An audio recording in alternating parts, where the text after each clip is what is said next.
Les deux F-16 sont au-dessus du Yémen et alors qu'ils sont en train de retourner vers leur base, ils tombent dans une embuscade. En effet, les Houthis avaient été sous-estimés dans leur capacité à détecter, traquer, engager et surtout surprendre les avions de chasse américains. Ils ont déjà leur palmarès plusieurs dizaines de drones et là, la nuit du 27 mars 2025, ils ont failli ajouter deux F-16 américains à leur table de chasse. Heureusement, l'équipage faisait partie du 480e Fighter Squadron, spécialisé dans le Wild Weasel, spécialisé dans ce qu'on appelle la suppression des défenses ennemies, et les pilotes, très expérimentés, ont su pendant 10 à 15 minutes échapper à 6 missiles qui leur étaient destinés. Or, avec un petit avion de chasse comme le F-16, même si vous survivez à la menace missile, il se peut qu'une autre menace, beaucoup plus insidieuse, vous empêche de rentrer vivant à la maison. C'est ce que je vous propose de comprendre dans notre vidéo aujourd'hui, où nous revenons sur la nuit du 27 mars 2025 pendant l'opération Rough Rider. Tout ça, juste après le jingle.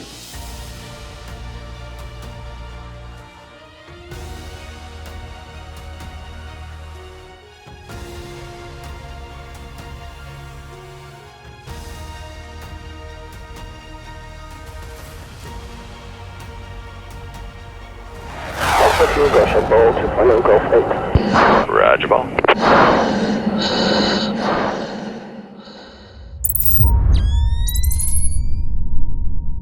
Juste avant d'attaquer, petit rappel, vous avez sur notre site web debrief.org tous les moyens pour savoir comment on peut travailler ensemble avec votre entreprise, comment venir en stage avec nous, voler avec nous cet été au beau jour, ou alors tout simplement soutenir la chaîne et pourquoi pas découvrir ce qu'on va voir là, l'art d'être un bon équipier, ce fameux numéro 2 qui est responsable entre autres de l'anti-abordage en aviation de chasse. C'est le thème de notre prochain livre, Au-delà du leadership. Allez, sans transition, on attaque. L'opération Rough Rider, il y a une référence directe aux opérations militaires américaines à Cuba, notamment en 1898. Je vous laisse creuser si ça vous intéresse. Mais c'est une opération qui, en mars-avril 2025, a duré 52 jours, 25 à l'envers. Aucun rapport, je pense. Toujours est-il, on avait le Truman sur place, on avait également des MQ-9, il y a eu des B-2-6 qui ont été déployés à Diego Garcia fin mars, et vous avez également, entre autres, le 480e Fighter Squadron avec ses F-16, habituellement basés en Allemagne, qui étaient dans la région. Point important, généralement c'est le CFACC, donc c'est le commandement de l'armée de l'air, qui va gérer ce type d'opération. Exceptionnellement, du fait de la nature des opposants, eh bien c'est du JSOC, donc tout ce qui est Joint Special Operation Command, pour faire très simple, un petit peu tout ce qui est force spéciale, opération spéciale, qui a géré l'opération. Et certaines voix se sont élevées pour critiquer cette décision et pour expliquer bien que tout ne s'est pas passé comme cela aurait dû, notamment pour la partie aérienne, parce que le JSOC n'est pas habitué à gérer ce qu'on appelle des COMAO, ce type de gros vol. Là, c'est la sauce interne américaine, mais ça ressort dans la presse et ça ressort notamment dans les articles qui viennent nous parler de cette nuit. En deux, nous avons le 480e Fighter Squadron. Et ce qu'il faut savoir, c'est que chez les SID, chez les spécialistes de l'attaque au sol, des défenses solaires, ils ont un petit acronyme, c'est YGBSM. You gotta be S. Voilà, je vous laisse deviner ce que c'est, MI. Pourquoi? Eh bien parce qu'un jour, il y avait un officier système d'armes sur B-52 qui devait se retrouver en place arrière sur un Wild Weasel, donc ce sont ces avions spécialisés dans la destruction ou en tout cas dans la suppression des défenses ennemies, eh bien qui se retrouve à quitter son B-52 pour faire de la place arrière au milieu de Sam City, et quand il a appris ça, il a dit « You gotta be ». Voilà, donc c'est resté, c'est sur leur patch, c'est ce qu'on appelle les moral patch qui permettent de créer un certain esprit, une certaine culture, esprit de corps, comme disent les Américains, qui marche extrêmement bien dans les armées.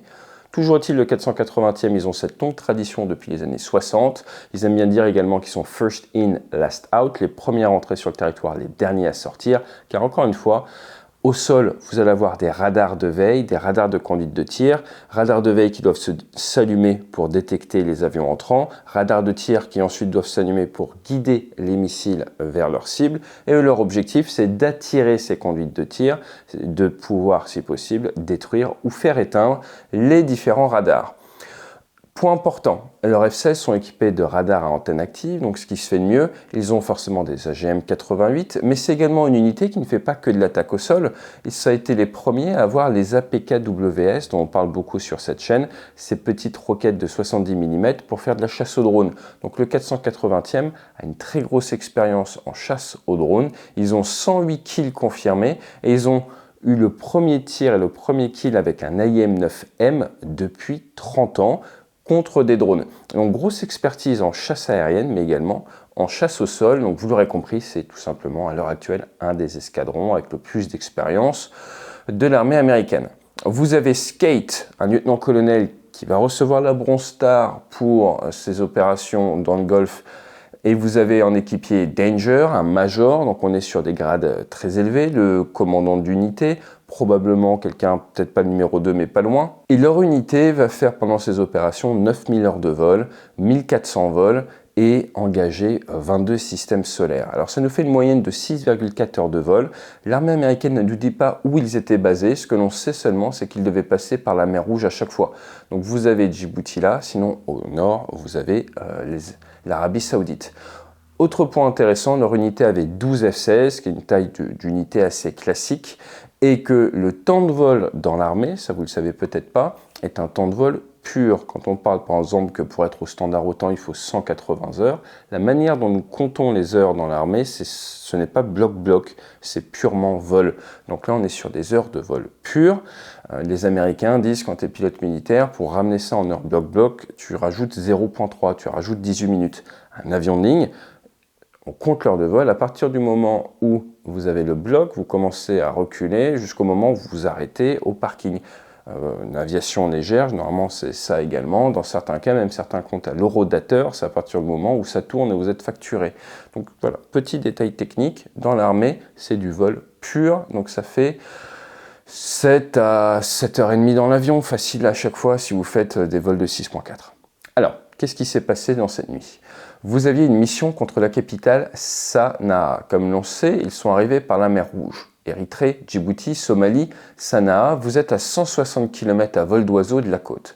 À Mach 0,85, une vitesse assez classique en configuration air-sol, il vous faut environ 11 minutes. Forcément, ça dépend un petit peu du vent. Donc ils sont rentrés, ils ont fait une phase d'ingresse, ils ont traité leur cible avec un AGM-88 et après ils sont ressortis phase d'igresse. Là, on zoome un petit peu. Qu'est-ce qui est important? Vous avez la mer Rouge, vous avez la côte. Vous avez 60 km de plat. Ensuite, derrière, vous avez 70 km de montagne. Ce sont les monts Sarawat, la chaîne de montagnes Sarawat. Il faut savoir que c'est sur la péninsule les points le plus hauts avec un relief, accrochez-vous bien, qui monte à 3666 mètres. Voilà, les Américains sont très croyants, je pense qu'ils adorent ce chiffre. Toujours est-il, Sanaa, c'est une capitale extrêmement haute, à 2260 mètres, donc 7500 pieds. Donc tout ça, ça met du relief. C'était la première mission pour Skate dans la zone. C'était son premier vol et 2 jours avant, il avait commencé à expliquer à ses hommes, attention, nous sommes habitués à faire de l'omni-roll, là, notre job, c'est back to basics, retour aux sources, on va faire les Wild Weasel, on doit faire la suppression des défenses ennemies. C'est pas quelque chose que l'on fait régulièrement, ça s'est pas fait au combat pour les Américains depuis plus de 30 ans. Ensuite, quand ils ont pénétré sur le territoire, ils étaient 2 patrouilles de 2. Skate avec Danger et une autre patrouille, on ne sait pas qui c'est, on n'entendra pas parler. Quand ils pénètrent sur le territoire, ils voient au sol des lumières, quelque chose d'assez particulier, comme ça communiqué par lumière. Et effectivement, il semblerait qu'au sol, il y ait des observateurs qui se passaient des messages grâce à la lumière. Tout se passe comme prévu, ils arrivent dans la zone, ils détectent le radar qu'ils doivent traiter, ils ouvrent le feu, dans l'OTAN c'est la source ouverte, hein, c'est Magnum, tu tires ton missile, et après derrière, demi-tour, ils rentrent à la maison.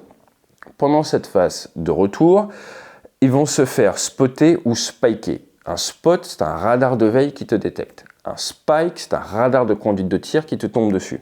Et là, dans les articles, ils vont nous expliquer qu'ils ont eu que 15 à 20 secondes de préavis, ou au niveau de la guerre électronique, alors qu'ils sont en vol, d'un coup, ils voient qu'il y a une menace, et quasiment dans la foulée, il y a le missile, ils voient de la lumière, dans la nuit on voit extrêmement bien, vous avez le missile qui part et qui va vers eux. Donc ils se retrouvent intellectuellement d'une phase, tout se passe comme prévu, à une phase On nous tire dessus, donc une embuscade, et il va falloir maintenant manœuvrer les avions pour survivre. Alors, comment est-ce que l'on manœuvre pour survivre? C'est ce qu'on va voir dans le piège. Comme on l'a vu, après avoir tiré leur missile, ils se retrouvent défensifs. Ce que l'on sait, c'est que cette phase défensive va durer 10 à 15 minutes. Initialement, il y a une première réaction face à une menace. Cette réaction se fait en breakant avec du facteur de charge vers le missile qui monte vers eux. C'est-à-dire qu'en fait, le meilleur moyen d'éviter un missile, c'est d'honorer la menace, c'est de refermer l'angle qu'il y a entre vous et le missile. Pourquoi? Parce que vous êtes en vol, un missile monte vers vous. Le problème du missile est sa maniabilité, surtout en phase finale. Souvent, ça va avoir un propulseur, ça va monter et après, ça va être sur son énergie initiale. Et dès que vous manœuvrez, le missile doit manœuvrer également. Or, pour vous suivre, il doit emmagasiner un facteur de charge qui est beaucoup plus fort que le vôtre et donc il va dégrader son énergie. Autre point, si vous breakez fort vers lui, lui va avoir du mal à corriger du fait de sa vitesse de la même manière et donc si vous breakez sur le missile, il y a de grandes chances que ce dernier n'arrive pas à corriger sa trajectoire et vous passe à côté. Donc le mieux, même si ça paraît contre-intuitif, c'est tout simplement, et c'est ce qu'il nous explique dans l'article, breaker vers le missile et faire passer ce missile extrêmement près. Maintenant, il y a un danger, c'est que le missile explose à cause de la fusée de proximité. À certains endroits sur les missiles, vous avez des détecteurs de différents types qui vont voir qu'il y a un avion, la cible proche d'eux, et qui vont décider de faire exploser le missile, ce qui envoie des morceaux absolument partout, comme on le voit très bien En territoire ennemi.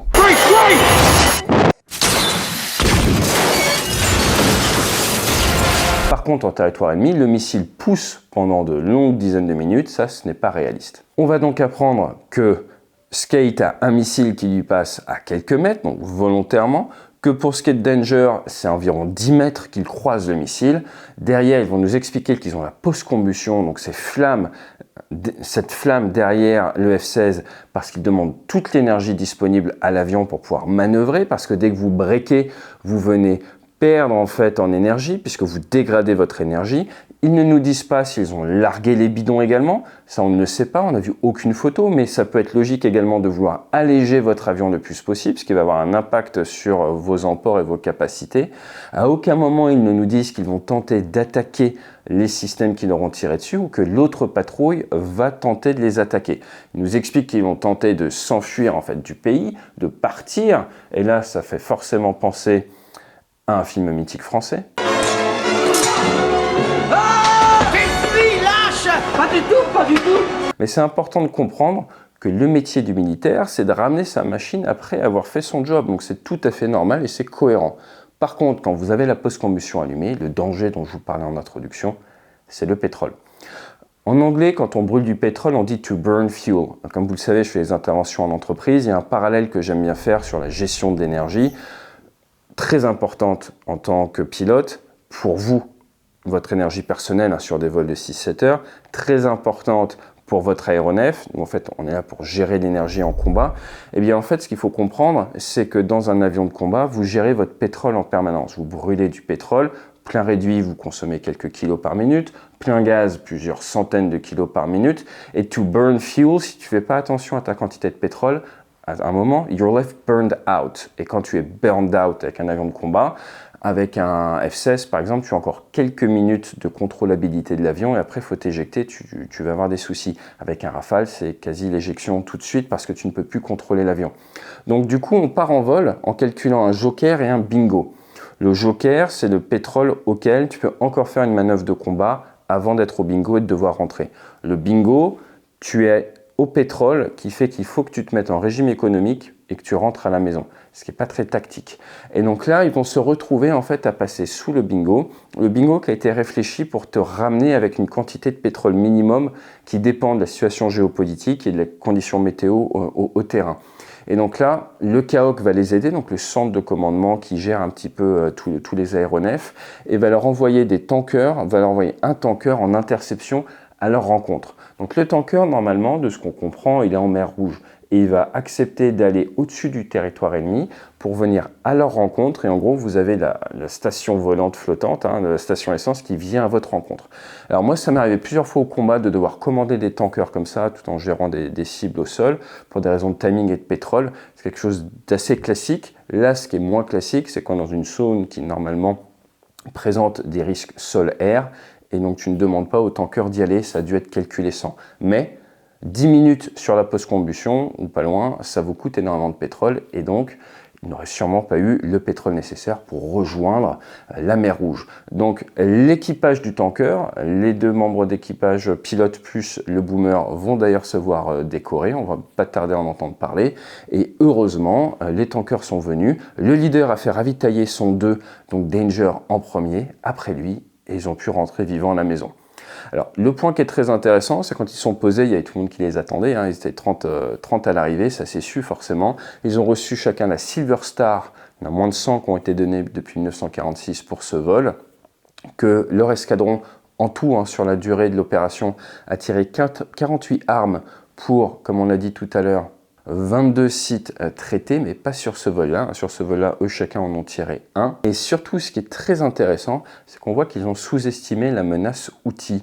En fait, ils ont sous-estimé les tactiques outils, ce qu'on appelle le EOB ou le renseignement, qui est le nerf de la guerre. Vous le savez, si vous suivez cette chaîne, moi j'ai eu le cas où on m'a envoyé me rapprocher d'un navire pas forcément allié, et on était incapable de me dire quel type de missile ils mettaient en œuvre, enfin quel type de missile les avions qu'ils mettaient en œuvre pouvaient tirer. Et vous pouvez avoir les meilleurs pilotes de chasse du monde, s'ils n'ont pas le bon renseignement, vous ne pouvez pas faire les bonnes tactiques, vous ne pouvez pas choisir le bon chemin. Donc le renseignement, c'est vraiment le plus important, même de nos jours, même avec des avions équipés pour. Et donc il semblerait que les outils utilisent un mix d'électro-optique, donc du visuel, d'infrarouge, ils détectent la chaleur, et de veilleurs qui communiquent sans émettre à la radio par des signaux lumineux. Maintenant, n'oubliez pas que la météo dans ces régions-là, c'est souvent de l'excellente météo, donc l'électro-optique fonctionne très bien et vous ne pouvez pas vous cacher forcément dans les nuages. Donc ça, c'est un point très important et on va voir tout de suite les leçons. La première leçon, c'est que l'absence de signal ne veut pas dire que vous êtes en sécurité. C'est pas parce que vous attendez à ce que l'adversaire vous tire dessus en vous éclairant radar, et bien que s'il n'y a aucun radar de veille, vous n'allez pas tomber dans une embuscade. C'est quelque chose de très présent dans la culture maritime, avec des bateaux des fois qui éteignent tout, qui vont se mettre en avance par rapport à une flotte, en se disant s'il y a un raid de chasseurs ennemis, ils vont passer par là. Ils éteignent tout, ils attendent, ils ont la liaison de données, ils reçoivent l'information que les chasseurs ennemis passent juste à côté d'eux et à ce moment-là, ils allument leur système, ils ouvrent le feu, vous êtes à l'intérieur de ce qu'on appelle la no escape zone, vous ne pouvez plus vous enfuir, vous êtes fait piéger. Vous allez me dire pourquoi les chasseurs n'ont pas détecté le bateau, parce que les chasseurs ont leur radar éteint pour ne pas donner leur position. Vous voyez un petit peu l'idée et l'importance du renseignement. Vous avez également ce genre d'embuscade qui existait déjà au Vietnam, en Ukraine, d'un côté comme de l'autre, on en a entendu parler. Donc vous voyez, ça doit être l'armée américaine, ils peuvent également tomber dans ce genre d'embuscade, c'est vraiment tactique. Donc absence de signal ne veut pas dire sécurité, c'est ce qu'on appelle de la fausse conscience de la situation, et la conscience de la situation se construit au sol, en amont, grâce aux officiers renseignement. Ensuite, ego is not your amigo, ça forcément c'est lié directement, on a tous ces biais. Ça fait 4 ans qu'il y a eu l'invasion de l'Ukraine par les Russes. Nous, on a beaucoup parlé d'entrée de jeu, du danger de sous-estimer la menace. Je vous rappelle qu'il y a beaucoup de commentateurs qui sont un petit peu enflammés en 2022 en disant « ça y est, les Russes sont les premiers fournisseurs de matériel aux Ukrainiens » et ainsi de suite. Et en fait, quand vous commencez à sous-estimer une menace, généralement, ça se retourne assez mal. Si vous regardez nos passages télé, c'était sur BFM, c'était en mars 2022, quand il y avait le repli des Russes, j'avais dit c'est pas parce qu'ils se replient qu'ils ne vont pas garder la capacité à frapper Kiev. On avait repris d'ailleurs sur le plateau, et malheureusement, 4 ans après, vous avez une petite idée du danger de sous-estimer la menace. Mais après, il y a quand même une logique de mise en œuvre d'emploi, mais à l'heure actuelle, ils ont comme une capacité de projection avec des missiles, comme on l'a vu ces derniers temps. Le problème quand on sous-estime, c'est que on ne lance pas des commandes de système solaire, on ne réindustrialise pas, on prend une inertie de retard, et si vous attendez d'être en embuscade pour commencer en fait, à respecter la menace, c'est pas une situation d'avenir. C'est pour ça que dans l'armée, généralement, on est formaté à surestimer la menace parce que vaut mieux que ça soit trop facile que trop dur. Là, clairement, dans le cadre de ce théâtre-là, il y a de nombreux MQ-9 qui avaient été abattus, et il semblerait quand même que les Américains aient un petit peu sous-estimé leur capacité aux outils à transférer ce qu'ils ont appris contre les MQ-9, contre du F-16. Maintenant, les Américains ont survécu. Pourquoi? J'ai envie de vous dire, drill, c'est l'entraînement. Je pense très honnêtement qu'un équipage qui n'était pas Wild Weasel face à ce type de menace, on aurait probablement eu une perte. Vous savez, probable, possible, certain. Possible, probable, certain. Là, moi, je dirais que c'est quand même probablement une perte. Pourquoi? Parce que la plupart des unités ne s'entraînent pas autant que ces unités de Wild Weasel à éviter les missiles, puisque par conception tactique, vous n'êtes pas censé vous en approcher. Donc il y a moins d'entraînement dessus. Eux, ils sont censés rentrer dedans. Donc ils sont une grosse culture, un gros entraînement, un gros retour d'expérience là-dessus. Donc si les outils devaient tirer sur des pilotes, je pense que pour les Américains, ils auraient choisi exactement cet équipage et ça s'est bien terminé. Mais ça n'a pas été facile pour eux. Donc imaginez pour un équipage de jeunes pas du tout entraîné à ce type de mission. Le burn-out, on en a parlé. L'igresse, c'est la clé. C'est pas tout de survivre à la zone de combat. Il faut pouvoir ramener son avion. Et pour ça, eh bien, travail d'équipe, team. Team, c'est un acronyme. Les Américains adorent les acronymes. On parle souvent en conférence d'Iceman, in case of emergency. Team, c'est un autre acronyme. Together, each achieves the mission. Ou together, everyone achieves the mission. Vous pouvez également dire together, everyone achieves more. Mais là, le concept, c'est vraiment together, everyone achieves the mission. Sans les tankers, les Américains auraient perdu les deux F-16 pour manque de pétrole. Donc, il n'y a pas de sous-métier dans l'armée, absolument pas. C'est un travail d'équipe et j'en profite pour insister sur le fait que c'est 9000 heures de vol, une grande partie en territoire ennemi, en monomoteur. J'ai fait du super étendard qui est un monomoteur, on n'en parle pas assez. C'est les équipages là qui ont eu le Silver Star, les mécanos. Sans eux, votre monomoteur, il ne fonctionne pas. Vous pouvez être le meilleur pilote de chasse du monde, votre monomoteur s'éteint, vous allez vous éjecter. Donc un shutout, comme on dit, bravo aux mécanos. Ensuite, consommation de munitions et de missiles. Vous voyez que 48 armes ont été tirées pour 22 sites. Ça va très très vite. Et là, on est sur une campagne de 52 jours face aux outils. Vous comprenez bien que par rapport à l'Iran, et on parlera de l'impact d'une éventuelle guerre entre les Américains et l'Iran demain sur nos forces à nous. N'hésitez pas à vous abonner. Vous allez voir que ça a un impact direct sur l'armée française, qu'on le veuille ou non. Eh bien, la guerre, ça consomme énormément de missiles. Et ne croyez pas que c'est one shot, one kill. L'armée aérienne, c'est pas un monde de snipers. Quand vous faites de la chasse type chasse SEAD avec du ARM ou que vous faites de la chasse contre d'autres avions en missiles RR, vous avez un taux de kill par missile qui est extrêmement faible. Et ça, je pense que c'est un sujet pas assez connu, pas assez compris. Moi, vous me donnez une patrouille avec 12 missiles, il va peut-être falloir qu'on, si en face ils sont très bons, on aura peut-être un kill avec 5 à 10 missiles tirés. Donc vous voyez le ratio. Et je vous renvoie vers nos stocks d'armement. Ce n'est pas du 1 pour 1. C'est un peu comme les obus d'artillerie ou autre. Il faut énormément d'obus, énormément de missiles pour faire le job, pour plein de raisons. Et la raison numéro 1, c'est votre propre sécurité. Si votre sécurité est plus importante que abattre l'ennemi, vous allez prendre des marges et du coup, si l'ennemi est bon, il va éviter vos missiles et il va falloir un petit peu l'avoir à l'usure, si je puis dire. Mais si ça vous intéresse, on pourra expliquer tout ça dans les futures vidéos. Pour tout vous dire, je pense que le 20 mars, on va vous faire une vidéo qui revient un petit peu sur ce concept-là, alors n'hésitez pas à vous abonner. Et le dernier point, gros biais, l'ingress est toujours plus difficile, on pense, que l'igresse. Donc aller en territoire ennemi, on pense que ça va être plus dur qu'en ressortir. Et c'est là où les outils ont été très forts. Et je vous renvoie vers notre vidéo sur l'Iran où on dit que c'est un pays qui peuvent encaisser et qui vont peut-être vous empêcher de sortir derrière. C'est-à-dire qu'ils ont une philosophie qui est d'accepter des coûts pour mieux vous avoir derrière. Et si vous avez fait tous vos calculs pétrole, j'y vais, hop, j'ai un peu de gras pour 5 ou 7 minutes et je ressors, et qu'on vous empêche de ressortir, qu'on vous bloque un peu à la sortie, qu'on vous retient par la jambe, eh bien, il y a un moment, vous devenez votre propre ennemi, puisque pour rentrer à la maison, il faut du pétrole. Et je vous rappelle que la France a perdu un Rafale Marine lors des opérations de combat au large de l'Afghanistan, c'était au large du Pakistan pour être précis. Il y a eu des problèmes techniques sur l'avion, mais il partait faire une mission de guerre en Afghanistan, et in fine, on a perdu un Rafale Marine pour des problèmes de pétrole. Alors on a appris pas mal de choses derrière, mais tout ça pour vous dire que je vous dis régulièrement que le moment où l'avion de chasse est le plus vulnérable, c'est au sol. On l'a vu avec Spiderweb. réussir à priver un avion de combat de pétrole, c'est également extrêmement bien joué de la part de l'adversaire. Maintenant, et on finira là-dessus, pourquoi est-ce que les Russes et les Chinois développent des missiles extrêmement longue portée? Pour justement taper les tankers, entre autres, parce que si vous êtes dans le Pacifique et que vous n'avez pas de tankers, vous n'avez pas d'avenir. Je vous dis à très vite sur la chaîne. On peut féliciter l'équipage qui a tiré un sacré retour d'expérience de tout ça, qui a survécu. Gros travail d'équipe. On peut dire au final qu'ils sont posés, pas cassés. Ils sont dispo dans plusieurs couleurs sur le site.